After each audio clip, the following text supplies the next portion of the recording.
were received by some executives of the Ghana Real Estate Developers Association, GREDA. Now I quote, "The police, according to reports monitored by the ministry, has explained extensively that its discussions with Joy FM have related only to knowing the persons who are being threatened with death in order to give them protection and nothing else. This case is not about the disclosure of protection of a source. It is about Joy FM claiming that some members of GREDA have received death threats." The statement goes on to note that it will be important for persons commenting and accusing government of attempts to truncate press freedom in the country to educate themselves on and about the issues at stake, understanding the position of the police and also the legal limits to press freedom.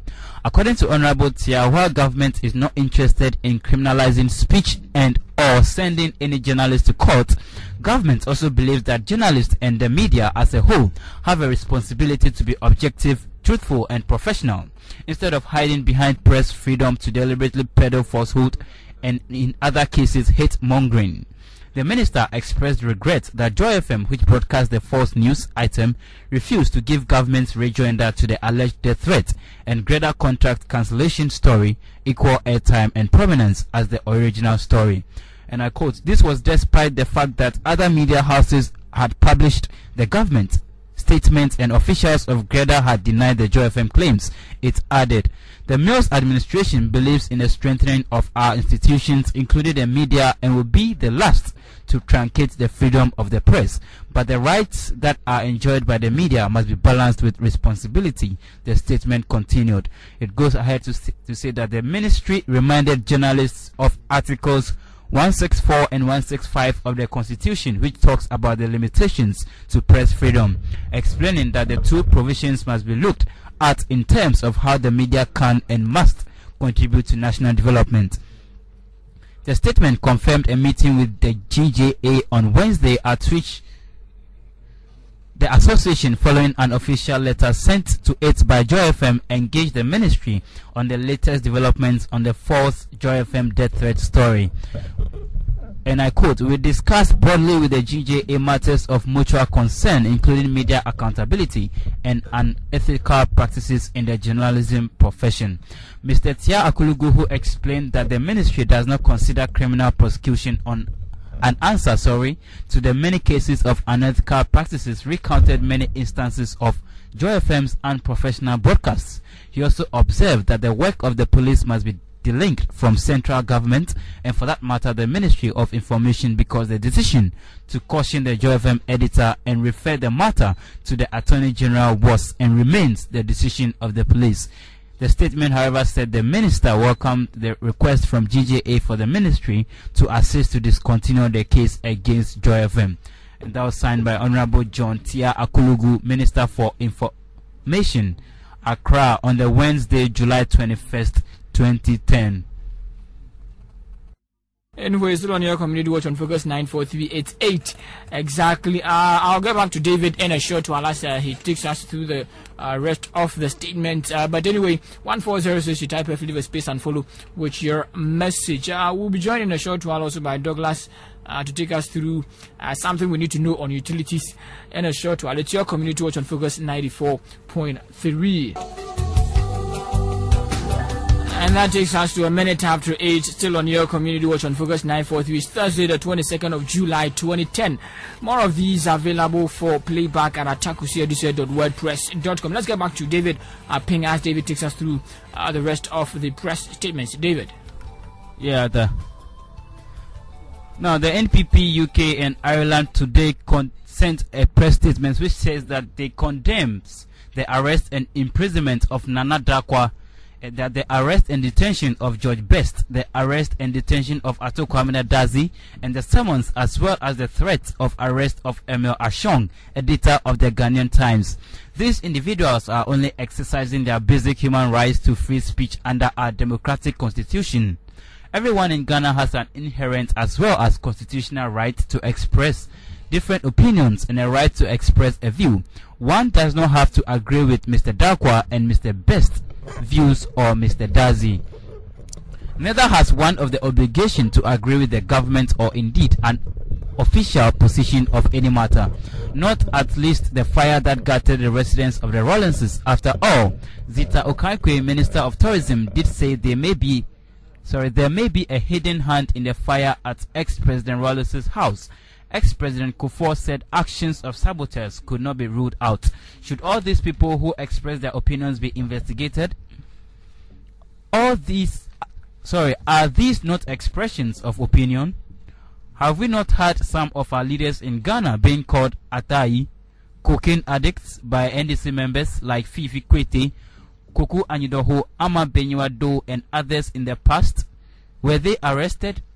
Former president did say he knew who was the serial killer in the murder of women in the 1990s. Was he asked to disclose his source? He said he knew Yana's killers, even though the government he engineered has fumbled with bungling night swoops and indictment lottery to find out who the killers are. Has he been called to account? Why are they forcing Ato-Kwamena to disclose his source? The asphyxiating NDC regime is choking the Ghanaian political environment. George Best and Nana Dakwa and ato-kwamena-dadzie are not big men in Ghana, so they can be arrested and maltreated at will. We ask our police officers to be circumspect and our judicial authorities to use their discretion in the discharge of their duties. We are saddened by the fact that the CID and the Greater Accra Regional Police Command and BNI have allowed themselves to be used as an extension of the NDC terror machine to arrest political opponents at will and suppress dissenting views. We are increasingly concerned about intolerance of opposing views, the surveillance, spying and harassment on political opponents, the recent attacks at Adom FM, the beatings on lawyer John Owusu Efriye, that's John, by Yamwa Ponko at a radio station in Kumasi, the beating of Dr. Asenfo Fro, an NDC serial caller at NDC headquarters for criticizing ex-President Rawlings, the beatings and arrest of journalists at the celebration of Brong Ahafo at 50, the attempted assassination of Samuel Awuku, a political activist, and the blanket threat of harm edict issued by Ashanti Regional Minister against all NPP members are all examples of the NDC's failings in creating a congenial atmosphere for freedoms for our people. We are also concerned about the demolition of factories and homes belonging to political opponents in Waja, Tema, and other parts of the country.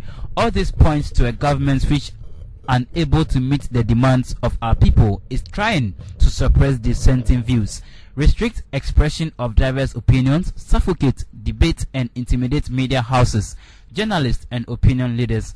Our civic society must not allow repression and state-sponsored harassment on journalists to take place. We are surprised that our clergy are silent when these abuses take place.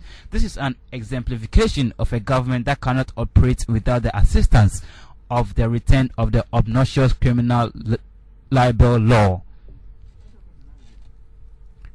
We here in NPP wish to let the NDC government know that this immoral action and abuse of state machinery has no place in our current democratic dispensation, and we demand the unconditional release of Nana Dakwa, George Best, and Ato-Kwamena-dadzie. And that's a press statement released by NPP UK Ireland, Nana Yao Sapon, Communications Officer for the NPP UK and Ireland, and Amnesty International London United Nations Commission for Human Rights, London and Geneva. Okay, so that's that from David Apinga. Thank you very much, David. It's 7 minutes after 8, still on your community watch on Focus 94.3. Let's quickly go to Douglas. All right, Douglas Opoku, who takes us through something on utility on a segment we call the Lecture Theatre. We have come here to learn a bit. Douglas, good evening. Good evening, Ata. If you could get closer to the microphone. Okay, what do you have for us? Okay, Ata, this evening we will be discussing and educating ourselves on two basic things that we know.